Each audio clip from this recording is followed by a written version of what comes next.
Good afternoon, everyone. Thank you for joining us today. We're here with WSU Director of Athletics, Ann McCoy, to discuss the change in leadership for Cougar football. We are going to start with a brief opening statement from Ann.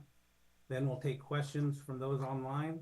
If you have a question, please raise your hand and we'll call on you. We'll go one question at a time and then we'll get back around if there's a follow-up needed. So Ann, go ahead and start and we'll go from there. Great. Thanks so much, Bill. Good afternoon, everyone, and thank you so much for your time and joining us. I'd also like to offer my thanks in allowing us a little time to do this in the afternoon instead of this morning. It's just really important for us to prioritize meeting with the team and getting things settled here at Washington State University, and then be in a better position to visit with everybody this afternoon and hopefully be able to answer everyone's questions as thoroughly and openly as possible. I would like to say, a lot of what we're experiencing right now feels a lot like kind of the new world of college athletics and football. And I think it's easy to get sucked into all of the changes and everything that we've had happen in the last, we'll just say week or two, on top of, the last year or two.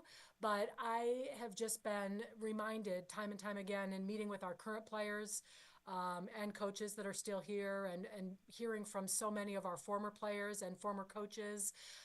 It just reminds me what an amazing place Washington State University is. And while change sometimes can be frustrating or difficult or create uncertainty, I'm a strong believer that change brings about the opportunity for new beginnings and to really decide and make a plan as to where things go forward. And I think our team has had a tremendous mindset and attitude from this perspective, and so do I. A change has brought opportunity for Jake Dickert at another institution, but that leaves us an amazing opportunity for change here at Washington State University going forward. And so I continue to just remind everybody that the future is bright and change, brings about opportunity, and we're really excited about the position we're in right now, the opportunity we have before us, and a tremendous bowl game to participate in next week to cap off a season that has been a really great one, and that, to be honest, our players deserve the chance to close off. And so that's where my focus is right now, in addition to finding the next head coach for Washington State football. Obviously, that search has begun immediately. I'm sure there'll be questions about that, but just rest assured that things are moving along. But at the same time, right now, we're prioritizing our team, and I believe rightfully so, because they've earned that right and they deserve it from us. And happy to take questions. All right, we'll start with Greg Woods. Go ahead, Greg.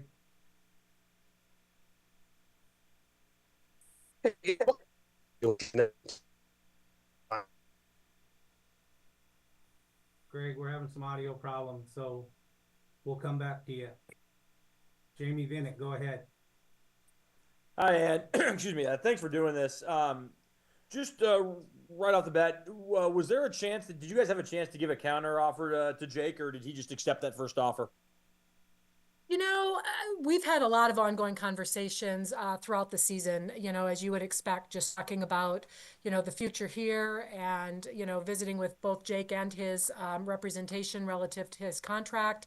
And I think, to be honest, I think Jake felt good about the place we would have been in going forward, but I think it was more about the opportunity that he chose to take, as opposed to, kind of what was here. So it really wasn't a situation where there was a counteroffer or any uncertainty as to our position here, because my philosophy has always been to be pretty open and honest and transparent about just where things are at. And so I think Jake had a good sense of, where Washington State University stood relative to his future here, and, wanting to continue to build a partnership. But at some point, people reach those professional crossroads where they feel like it's maybe not so much about the opportunity they're leaving, but the one they have the opportunity to go to.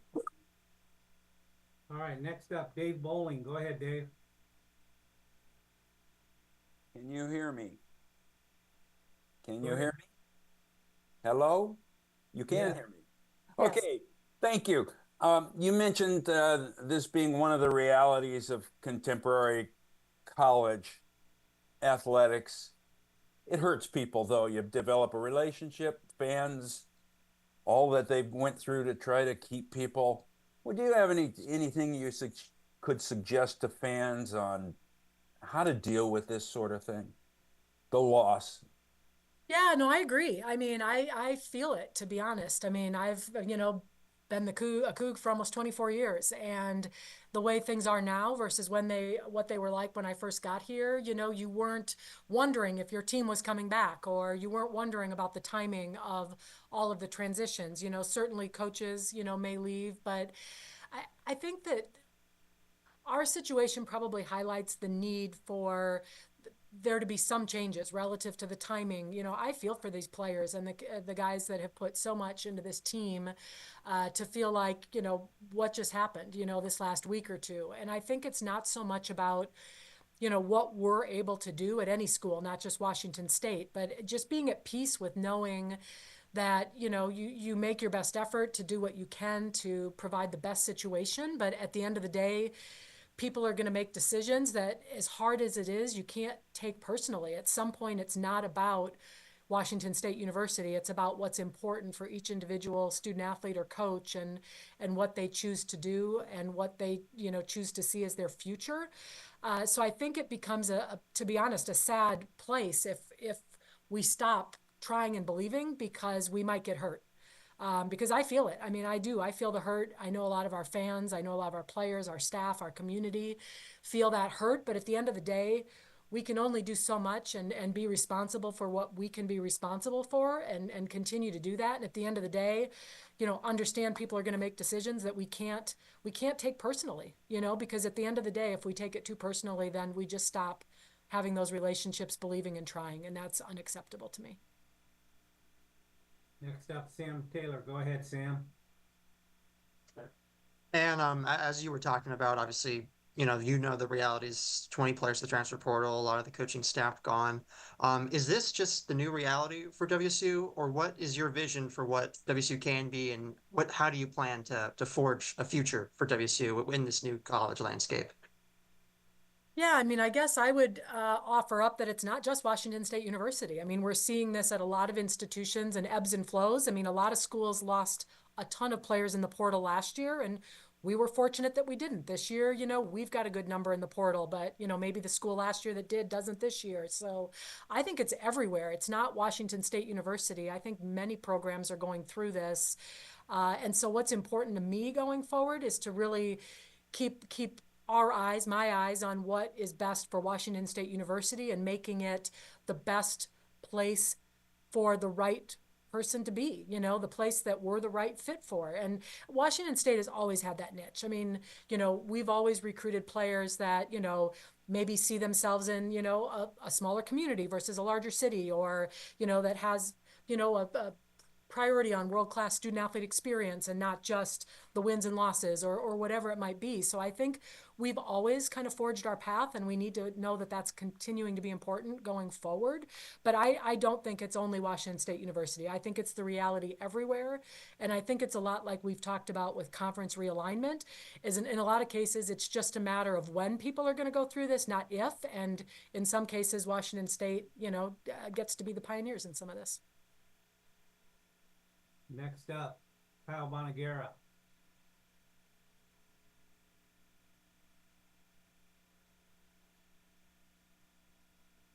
Kyle, go ahead. Yeah, I think I'm unmuted now. Can you hear me now, Ian? I can, Kyle. Hi. Yeah, great. Yeah, I mean, given the start of the season, it always figured that Jake was going to be could be a candidate other places, and kind of given that kind of obvious dynamic to everyone, how much did you have to start thinking about the eventuality of Jake? The possibility, I guess, of him leaving before it became a reality, and then how much did that process allow you to be better suited to kind of move fast here, with the portal where it is, and all of those other factors? Sure. I mean, I think it's, as we've talked about, it's always something you have to be mindful of. That's, definitely not new, not only this season, not just this year. I think that, in athletic administrative positions, and in my role now as athletic director, I mean, you're always thinking about the, possibility that, coaches could leave, and for a variety of reasons, whether it be another opportunity, whether it be things aren't working out.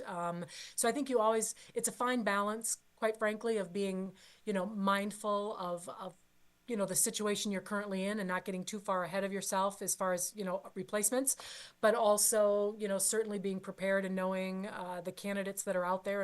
And again, I think it's always an opportunity to determine, what's the best fit going forward, knowing what we know now. I mean, certainly things are very different just nationally in college football than when Jake Dickert was hired here. And so looking at that and looking forward, I think it's imperative. You can't ever be caught, without a plan. And I think it's, it's going to be very important that we evaluate the need for speed, but also to be thorough and mindful of candidates that, are attractive to us that may or may not still be, coaching for their institutions. So yeah, so I would say prepared, always aware of the possibility, but certainly, not acting like Jake was out the door before he actually submitted a resignation.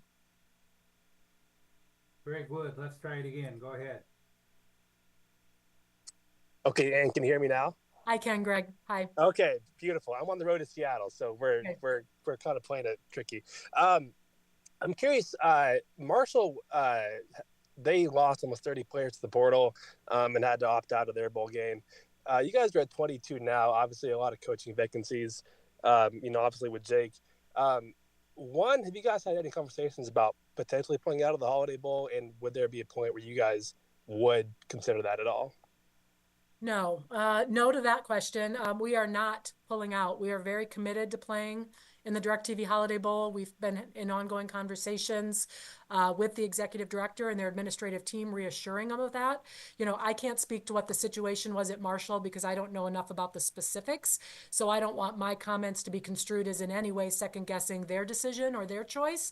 But at the end of the day, we stood before a room full of motivated football student athletes who can't wait to get on the field against Syracuse and represent Washington State University and to finish what they started and to send those seniors off, with the bowl game that they deserve. I mean, the Holiday Bowl is one of the best bowl games in the country.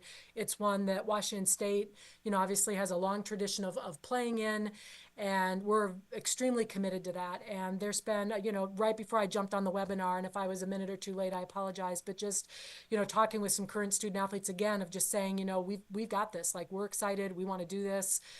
We have coaches that are still here that are committed and people that really are wanting to finish off the season. And that means finishing off the season with a bowl game in San Diego. And we're 100% in. Next up, Andrew Quinn. Go ahead, Andrew. Good afternoon, Ann. Thanks for doing this. I just wanted to know, this all seems to have happened very quickly. Can you kind of take us into when Jake first let you know about this offer and when things kind of came together? And could you also kind of take us inside what was the reaction from his team to hearing this news this morning? Yeah, I mean, I guess if you don't mind, I'd prefer to keep my comments to, just kind of my interactions and not speak for the team. I mean, certainly I was in the room when he told the team, and I think these are always tough. With every change, there's going to be a wide variety of emotions. But speaking directly, the Jake and I talked about this opportunity that he was offered at 7:45 this morning. So that was the first time that I spoke with Jake. In all fairness, he did try to catch me via phone maybe an hour earlier. But this morning is the first time that I talked directly with Jake about this opportunity, or that he spoke with me directly about the opportunity. All right, next up, Austin Getz. Go ahead, Austin. Hi, Ann. I think a reason that there's so much kind of feelings of despair right now in the fan base is that Jake presented himself as somebody who cared a lot about the university, kind of wanted to see it long-term kind of return to, the prominence on the national stage that it once was. Do you think that somebody like that taking another opportunity maybe hurts the image a little bit? And how do you combat that? Oh, I will admit I'm probably biased, but I don't think it does. I don't think it does hurt people's perception of the opportunity or their thoughts. I mean, at the end of the day, I don't know that Jake could foresee the Wake Forest job opening or foreseeing that might be a better fit, for him going forward, or for whatever reason he chose to take that job. But I think we've got a tremendous fan base. We've got a tremendous community here. We've got a great group of guys that are committed to playing for Washington State University, and I don't think it does. I think that, we have so many amazing things on the horizon with the Taylor Sports Complex and the Champion Center, a brand new football locker room. I mean, I know there's been a lot swirling relative to support and different things, but we've had ongoing conversations, with the Board of Regents, who are very supportive of everything going on at Washington State University, including in athletics. And I just think it would cause me to have to speculate why Jake chose to leave. And to be honest, I don't know that that's fair for me to do, but I don't think it causes any sort of despair, because I think if all of the outpouring of interest that we've gotten from tremendous candidates already in the last couple hours are any indication, like, people are excited this job is open and they're excited for the opportunity to lead Washington State football. Next up, Jack Wallace. Go ahead, Jack. Hello. Thank you again for hosting all this. I was just curious, in your opinion, in what you see out of what really makes a Coug, what do you think is the number one most important factor when you're looking for someone to lead this program next? Oh, boy. That's a lot to try to sum up what it is to be a Cougar, what's important. It's, I think it's someone, to be honest, that is someone who has heart and someone who is kind of wired into what's a priority for them and in their lives and with their community and with their team. I mean, I think if you look at a lot of common threads with our head coaches, you've got highly competitive, driven people that place a priority on the relationships and not just something that's transactional. With the new world of college athletics, we talk about transactional versus relationship based, situations a lot. And I think Washington State University is always going to be a place that's relationship based, because it's a special place, and we're not about being transactional, and we're not about, just the latest shiny object. And I think somebody that, is that values that, and that values something more than just what's seen on the surface, but actually the soul of who we are, like, that's the person. That's the person we want. Those are the people that have been at Washington State that have been so successful, whether it be student athletes, faculty, staff, students, whomever it might be, and to be honest, people that don't shy away from things that are difficult and tough. This is not for the faint of heart, but so it has to be something that people believe in, are willing to invest in, and that doesn't scare them. And so I think, somebody that has those qualities, and obviously in this particular case is a heck of a football coach, we've got our person. All right, next, Thank you. Jason Puckett. Go ahead, Jason.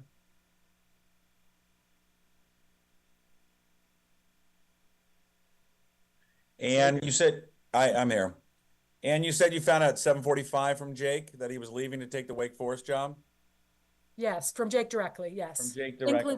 Inklings prior Right. to that, but Jake and I were able to connect this morning at 7:45. And no chance to offer a counter. Do you in a way feel betrayed, and the university and the athletic department betrayed by Jake? I think at the end of the day, Jake Dickert was our football coach until he took an opportunity somewhere else. And we have a lot to be, I think, appreciative of a lot of work that was done.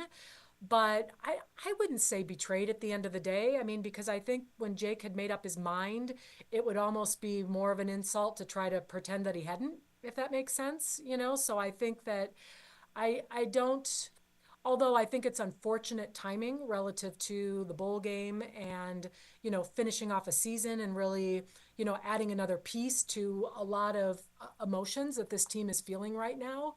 At the end of the day, I think, if that part, if you take too personally or look at it as anything other than, at that point it is a transaction, then, I think it gets too draining and difficult. So I don't feel it as a betrayal. I'm excited for Jake if he's excited for this opportunity, and I'm excited for us. Okay, next up, Doug Nadbernick. Go ahead, Doug.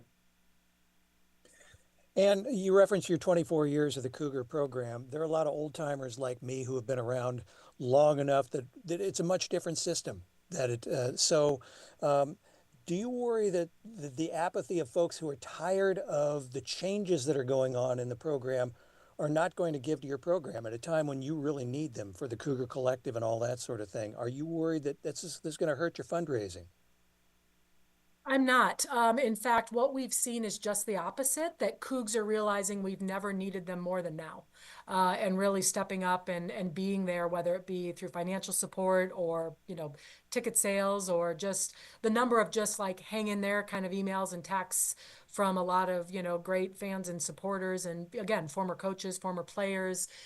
I think tells me that although sometimes, some days are hard to be a Coug. Like everybody out there who's a Coug will recognize that, I think. But that to me is what makes it so special, is that it's not for everybody. And I think at the end of the day, it has been just the opposite of what we've seen, is that at the end of the day, we can only control what we control. And if we, get sucked into apathy of, this is not what it used to be, or this is too hard, or this is too tough, then it means that we're ready to give up on Washington State being a Coug, and that to me is not an option. As a reminder, if you have a question for Ann, please raise your hand and we'll call on you. Jamie Vinnick, go ahead. And how much do you think some of the budget woes that, kind of going on with the Pac-12 shift and everything, how much do you think that maybe played a role in Jake's departure? I honestly don't know, so I would hate to venture a guess. I will say that, again, as I alluded to earlier, Jake and I met on a really regular basis relative to a lot of, programmatic needs or things that we could do to help support Washington State football and Washington State athletics. And, I think he did feel supported. I mean, I obviously we're under, some constraints and parameters, that we have to work within. But, we've done everything we can to prioritize the things that were a priority to Washington State football and to Coach Dickert. And so, whether financial woes played into it, not knowing what the finances are at the new institution, I don't know if I could say. I would say I know that he felt good about the direction of the support and some things we were able to, kind of revisit over the last, few months that were important to him. I think he felt supported, in our conversations for sure. But I don't know, honestly, if that, again, played into a fact of him understanding there were some things within our control and some things not. And, whether those tipped the scales on him feeling like a new opportunity was a good one, I couldn't say. Next question, Sam Taylor. Go ahead, Sam. And we saw our, your Palouse neighbors find a coach within 4 days of their opening. Do you have an idea of the timeline for finding a new coach, and then just what is that process of finding a new coach going to look like? Yeah, that's, always the magic question. And I will say I'm a firm believer that it's better to get the hire done right than to get it done or quickly.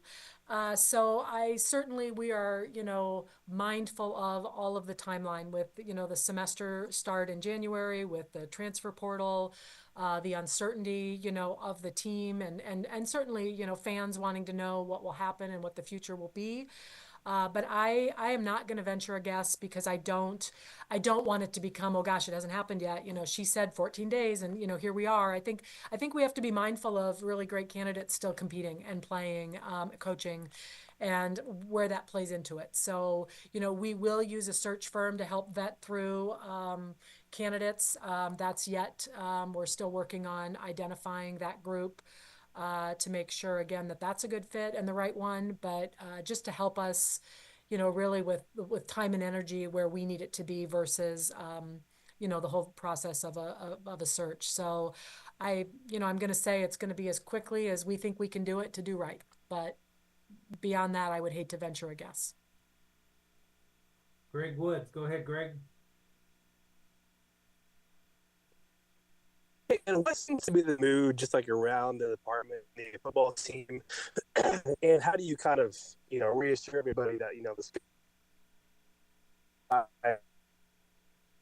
I'm so sorry, Greg. You cut out at the end. I heard around the department. How do you reassure?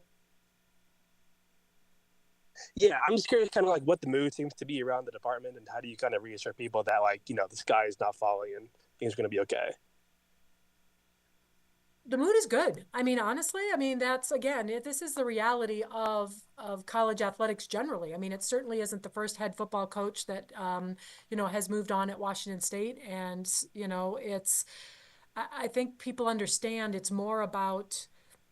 I'd say it's more about the overall waters versus any particular waves, if that makes sense. And so I think that, you know, I think people feel good. I mean, people are excited about a lot of really great things happening at Washington State. I think people, are frustrated with some of the realities of college athletics that are no different here than they are other places. But that's, they'd be feeling that no matter where they worked, to be honest, in the country. So I think things are good. The team is fired up. I mean, the team is not in any sort of a hole, lamenting. I think they are focused on the Holiday Bowl. They're focused on, representing Washington State. They're in a good place. I think that, again, as we kind of alluded to earlier, if we choose to, wallow and lament, where we're at, then it seems like kind of a downer. If we, choose to embrace it as an opportunity to move forward and get better, then, I think the mindset is everything. Mindset is everything, in my opinion. And, I don't want to make it seem like,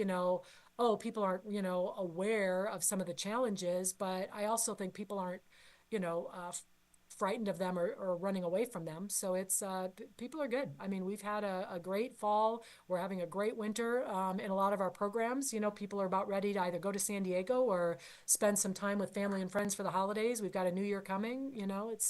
Things are good. Next up, Austin Getz. Go ahead, Austin. And we've heard from multiple people around college football, including Jake himself, that he thinks that some of the issues more regarding the transfer portal and all those kind of things could be fixed with some guardrails in place. Would you be in favor of moving the transfer portal window to after the bowl season to try and maybe prevent some of the mass exodus we've seen, not only at your program, but around the country? I really would be in favor of, an evaluation of moving the window because I think I think everybody's still trying to find the perfect, kind of sweet spot of timing, but also, protecting student athletes, rights and ability to transfer if they choose to, but also, we think about the students that are leaving and the players that have left, but the timing also throws the players that are choosing not to leave or the ones that are trying to finish off their semester academically or, bowl season coming up. I just think the timing is really tough all the way around, to be honest, when we talk about student athlete welfare and, everything else that we're trying to balance. I do think the window is at a really tough time of year for people. Jason Puckett. Go ahead, Jason. And was there ever a discussion with Jake during the season about a contract extension from you and the Board of Regents? And if there was not, why not? No, Jake and I definitely talked about that. Both Jake and I directly, Jake and his sports supervisor, and then also myself and his representation. So absolutely. We talked about his contract kind of on an ongoing basis about different things, that were important to him going forward. Talking about potential, what an extension would look like, what was the right timing, to execute that. So absolutely, he was, again, very aware, as was his, representation about what Washington State's intentions would be. But I would put that to myself. The board, neither the board nor the president would have been involved in that at that point, but certainly myself and his sports supervisor were. Andrew Quinn. Go ahead, Andrew. And I guess on a happier note, could you kind of go into the thinking behind naming Pete Caligas the interim head coach and what you're expecting to see from him over this next week as you guys head down to San Diego and try and get ready for this bowl game now? Yeah. Oh my gosh. Yeah. Coach Caligas is just an amazing human being who is, all heart, an amazing soul, just no drama, well respected, just even to watch him and how he interacts with the team, the respect that the team members have for him. And I want to be clear, we have a lot of really tremendous people and coaches that are still on the staff. But the reason that, Pete Caligas really immediately stepped to my mind, and to be honest, anybody around the football program's mind, is that he has the respect. He is, has such a servant mindset relative to doing whatever is needed to help the program and to really, give the players the 10 days before the bowl that they deserve, and really focusing on that. And, just his background and his level-headedness, and, just again, just a really good guy, that the players respect, that I respect, and as I told him, I just feel like, he's someone that immediately comes to my mind as someone that just, will do it for the right reasons with good intentions, and be there for the team. And that was, completely evident in the, I would say, in the interactions I've seen so far, even with the team. He's here to help and do whatever he can for as long as we need him to. Next question, Sam Taylor. Go ahead, Sam. And we've seen David Riley start the year strong with men's basketball. Cami Etheridge win her 100th game. Does Jake Dickert's departure inform how you might approach or prioritize retaining coaches in the future? I don't think so. I think we have to focus on what we can control and make sure that coaches know, back to the earlier question of, if Coach Dickert knew about our intentions relative to his future contract status and those sorts of things. I think, being open with your communication, with your expectations, and I'm a pretty relationship-based person with our coaches. I'm there to support them when they need me. I'm happy to stay out of their way when they don't. And just allowing them to have the information. I think that's the most unfortunate piece, is if people leave because they don't have the information they feel like they need relative to making an informed decision. And so I don't know that it really does, to be honest, because I think that each situation's so unique, and you've got to focus on controlling what you can and kind of being who you are. And, at the end of the day, people make decisions based on what they feel like is best for them. As a reminder, if you have a question, please raise your hand. We'll call on you. Jason Puckett. Go ahead, Jason. And I just want to follow up on the contract extension talk that you had with Jake and his representation. Why did it not go any further? What was the outcome? What was his reaction to those contract extension talks? And then do you have assurances from the Board of Regents that you can make an attractive and competitive offer to the next football coach at Washington State? Oh, okay. I'm trying to think of how best to characterize, or answer all of that succinctly. So first of all, I would say, as I mentioned earlier, we continue to be in ongoing, discussions with the Board of Regents and helping, I guess, I'll allow them to know the ways they can best support us going forward. I have no qualms about having the support from the board relative to, making an offer to another, the next head football coach, and what we think is, a fair and competitive offer. While we do have appointing authority in athletics, certainly the salary level would be such that, the Board of Regents would definitely weigh in and approve. And, we have the utmost confidence in each other, I would say. And so I have no concerns there. So I'll answer that part first. And then the first part, it's an interesting dynamic on the contract extensions, because I think, the spirit of what, we were looking at was known and appreciated.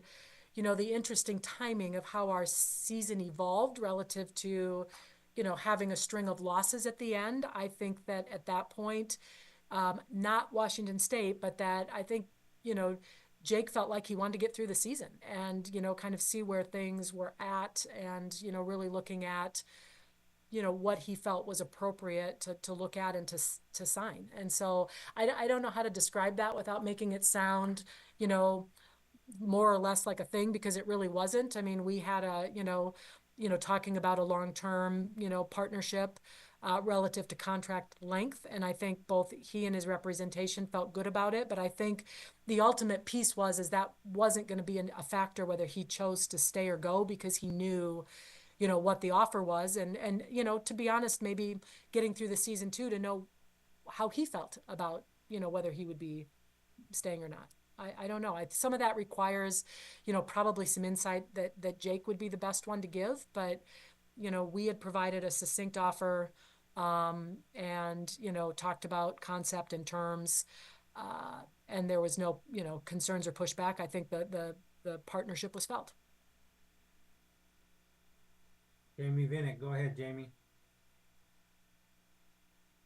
And is Wazoo moving towards revenue sharing next year in the wake of the most recent House settlement? And could that have been a factor in Jake's decision? You know, again, I mean, that would be something you would have to ask him. I mean, it certainly is, you know, a factor as we look at, you know, our budget and really prioritizing, you know, where our resources are going. But I would say we've, you know, been looking at, you know, scholarship pools, so to speak, so that you know, each coach can decide whether, you know, revenue sharing or NIL is important, whether Alston's important, whether it's more full scholarships or partial scholarships or whatever it might be. And I would say that football felt really good about you know, where they were at and, you know, the resources they had to work with. But I think we're like a lot of other schools still sorting out, you know, where our place is in all of that and how that looks. So, you know, I think there will be, certainly we will be in the market of doing financial, you know, considerations that are beyond just what a typical scholarship has been in the past, you know, but it could be. I bet you would have to ask him. All right, Sam Taylor, another one. Go ahead, Sam.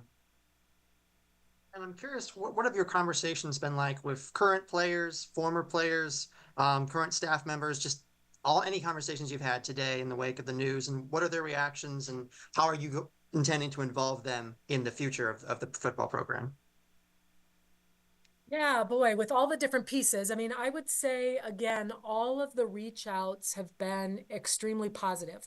You know, the interesting thing is where I know a lot of the focus is about Jake Dickert leaving, but really almost all of the feedback has been about the future and the present day, you know, of Washington State football. And it's interesting how, you know, again, it's not for a lack of appreciation for what's been done, but you know, people move on pretty quickly relative to focusing on the task at hand. And so I would say the current players that are here and we've met with them as an entire group.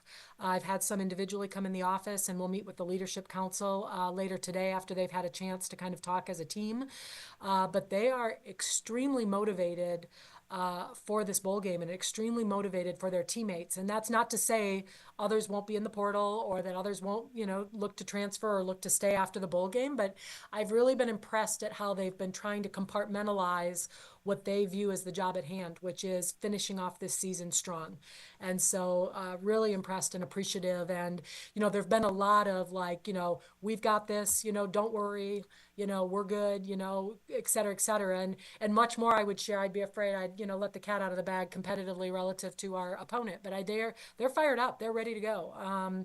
You know, former players, same thing, you know, that this is an amazing place. I know that you guys will get in a great coach coming in. You know, so very optimistic, very, you know, task at hand. You know, what can we do to help?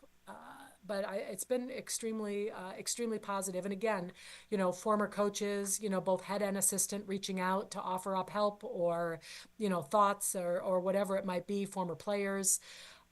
It's been really terrific, honestly. And again, as much as, you know, the question earlier about, you know, kind of the, you know, that it'd be easy to get sucked into feeling like, oh, you know, the despair. Again, it's the reaction has been completely the opposite with people closest to the program. And so I feel that like the people that, you know, maybe are just, you know, a half a step removed and they be feeling like, you know, they are frustrated or they are disappointed. You know, I just want you to know, like the people that are in the program or the people that have gone through the program are excited for the future. Okay, we have time for one or two more. If you have a question, please raise your hand and we'll call on you. Seeing none, I think Sam Taylor. Go ahead, Sam. Thanks, Bill. So, Ann, one more. Just in this moment, obviously, there's a lot of chaos, a lot of things happening, a lot of responsibilities that you have. Who are you talking to? Who are you depending on? And is there anyone you can, or anything you can depend on to guide you through this? And to basically, what has your support system been like, and your vision for the future, and who's helped inform that? Yeah, I mean, to me, it's kind of like things always are in life. I think the people that provide you the best support are people that have nothing to gain, and are there just to really provide great insight and input or be a sounding board. And so, again, the beauty of having been at Washington State as long as I have is that, so many people that have gone through this program in the football program and want nothing but the best for the future, or professional colleagues, or, we have a tremendous administrative team here, but we have a tremendous support system in football, whether it be the coaches or whether it be the support staff that work, around the program every day. And to be honest, the players. I mean, I think it's important to really take in all the perspectives, that I can't have, not sitting in the players' shoes about, kind of the good, the bad, and the ugly of where they think things are at right now with the current day of, college football. But then people that know Washington State, and I'm a firm believer that it's, at the end of the day, there's many people's input that's important, but at the end of the day, it's input, that you have to be able to sort through and then make a good decision based on the input you have. And so there are a lot of people, to be honest, and everybody's input I value only because if they take the time to reach out, they care. And I think that that's important right now. I think it's important to remember that we have a lot of people that care about Washington State and want nothing but the best for us. All right, final question, Jamie Vinnick. Go ahead, Jamie. And do you have a kind of a salary range you'll be planning for the next head coach? I'd be happy to provide that once we nail that down. We're still reviewing that and looking at that. And it's partially, if it were just the head coach salary, it'd be one thing, but really evaluating where we want to be at with our entire salary pool relative, quite frankly, to some of the other questions that were asked relative to where our resources will go. So happy to provide that once we've had a chance, to nail that down a little more. So right now, I don't feel like I have a good enough answer because, at this point, there's so many more pieces that'll go into it than ever typically would. All right, Ann, thank you so much for your time today, everyone. Thank you for joining us. And that'll conclude today's webinar. Thanks for everybody's time. Go Cougs.